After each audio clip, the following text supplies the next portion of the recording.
My name is Paul, and I am the voiceover for a new ministry provided to you by Kym Coan at God is Government called Your Daily Bread, taken from Christ's teaching of the Lord's Prayer in Matthew chapter 6, verse 11. This is a daily devotion ministry focused not only on uplifting Scripture, but Scripture that will grow your spiritual connection with Christ. We hope that you receive these devotions to uplift you, encourage you, but most importantly, advance your knowledge base of the Holy Scriptures.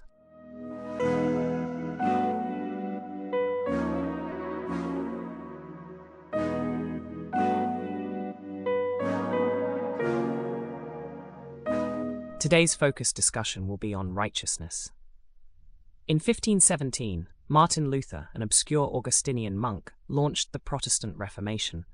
He did so when he wrote 95 theses, questioning the authority of the Roman Catholic system, and posted them on the door of the Castle Church in Wittenberg, Germany. That was the first shot fired in the Battle of the Reformation, which was eventually heard around the world. Sometime later, Luther saw exactly what was wrong with the Roman Catholic Church when he came to Romans 1:17. The righteous man shall live by faith. Reading those words, he understood the true gospel for the first time. That critical statement in Romans 1:17 is drawn from Habakkuk 2:4 and is also quoted in Galatians 3:11 and Hebrews 10:38. The truth it contains established Luther's understanding of the gospel, brought about his salvation, and gave power to his ministry as God used him in the great recovery of the gospel that came to be known as the Reformation. But how did Luther go from a Catholic monk to a protesting reformer? Before Luther was a clear-headed theologian, he was a confused monk. Before he was a powerful force, he was a tormented failure. Before he had spiritual peace, he lived in constant spiritual pain. Luther was depressed. He was so overwrought with guilt that he lived in constant anxiety and fear.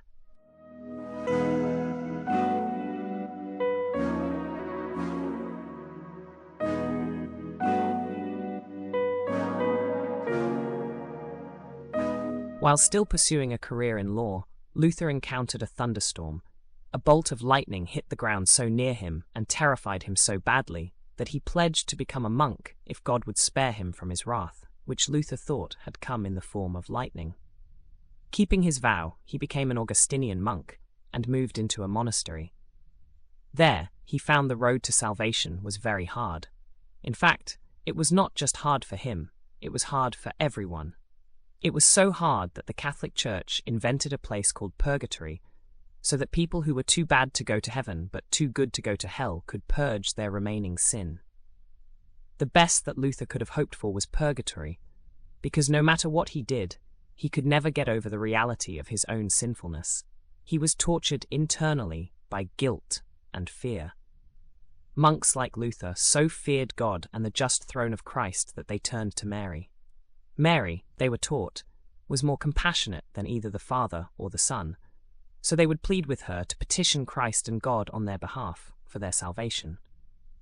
Yet, in Luther's case, he knew he did not deserve salvation. While Luther was taught that salvation is by grace, grace had to be earned. He believed that a person must accumulate a certain amount of merit in order for God to show that person grace. So in order to make himself worthy, Luther went to extremes. He gave himself over to every conceivable and inconceivable form of severe discipline. For example, Luther was told that eating meager rations of food was one way to gain the worthiness God desired. And so, with the rest of the monks, he ate a pitiful diet of bread and water. In fact, he fasted so often that his friends were afraid he was going to die.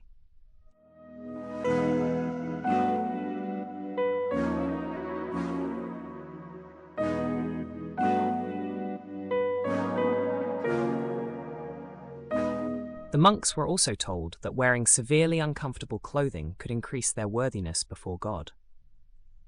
So Luther did that too. Moreover, he gave himself to long, sleepless vigils, and would even beg, which was the most humiliating thing a man could do. It wasn't that he needed to beg, but he did so because he thought it could obtain God's favor. Martin Luther knew that he didn't have the merit he needed to be righteous in God's sight. So, he did what Roman Catholics were told to do. He applied for somebody else's. This is how it worked. Some people died with more merit, that is, moral virtue, than they needed. That excess merit accrued in what the Roman Catholic Church calls the treasury of merit, where it is available for others to tap into. If someone wants to receive some of that excess merit, he must visit and venerate relics like imaginary bones of Peter, pieces of the cross, milk from the breast of Mary, and the blood of the martyrs. For that reason, Luther walked 800 miles to Rome and 800 miles back. When he arrived in Rome, he ascended the Scala Sancta, the holy steps that had supposedly led to Pilate's judgment hall when Jesus was tried. Sinners could gain merit if they crawled up that staircase, kneeling, bowing, and kissing the ground at every step as they progressed to the top. During his time at Rome, Luther was exposed to its true nature. He saw more corruption than he had ever seen as a monk in Wittenberg or anywhere else in Germany. Yet, he was still so bothered by his own sin that he would confess it incessantly, up to 6 hours at a time.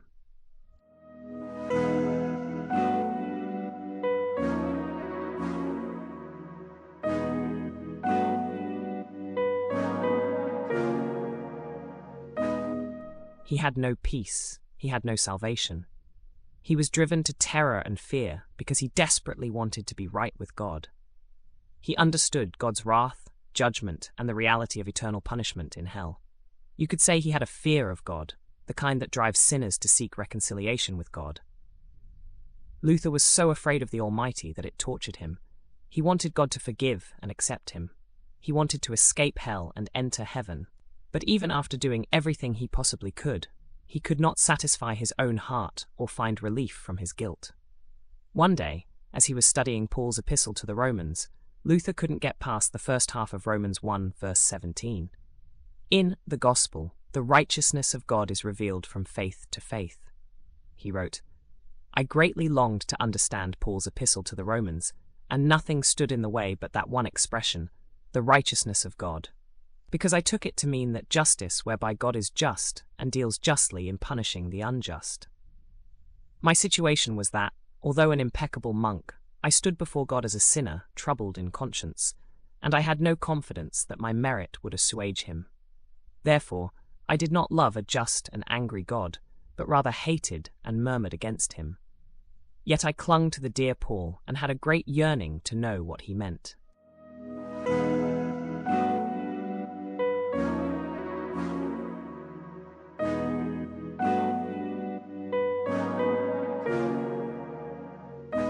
One simple biblical truth changed that monk's life and ignited the Protestant Reformation.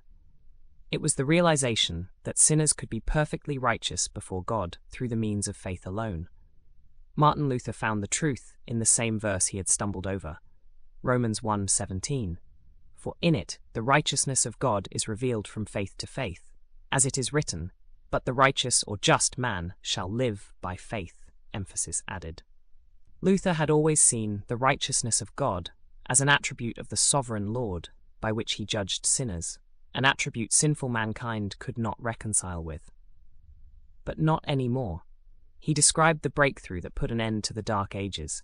I saw the connection between the justice of God and the statement that the just shall live by his faith. Then I grasped that the justice of God is that righteousness by which through grace and sheer mercy God justifies us through faith. Thereupon I felt myself to be reborn and to have gone through open doors into paradise. The whole of Scripture took on a new meaning, and whereas before the justice of God had filled me with hate, now it became to me inexpressibly sweet in greater love. This passage of Paul became to me a gate to heaven. Justification by faith was the great truth that dawned on Luther and dramatically altered church history.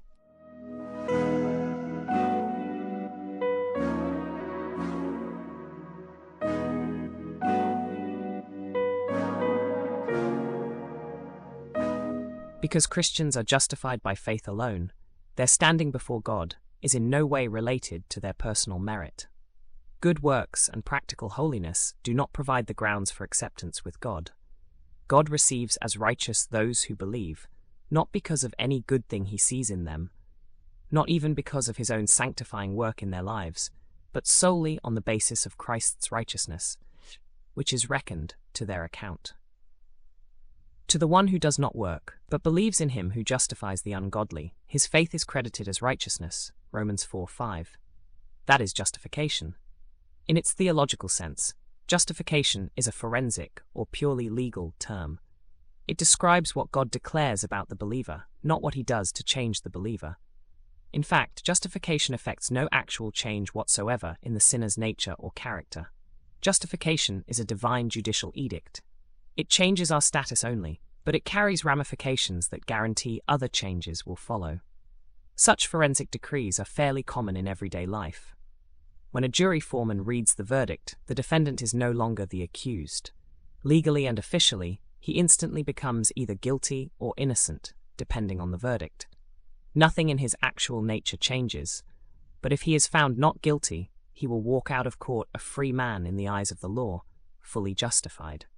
In biblical terms, justification is a divine verdict of not guilty, fully righteous. It is the reversal of God's attitude toward the sinner. Whereas he formerly condemned, he now vindicates. Although the sinner once lived under God's wrath, as a believer, he or she is now under God's blessing.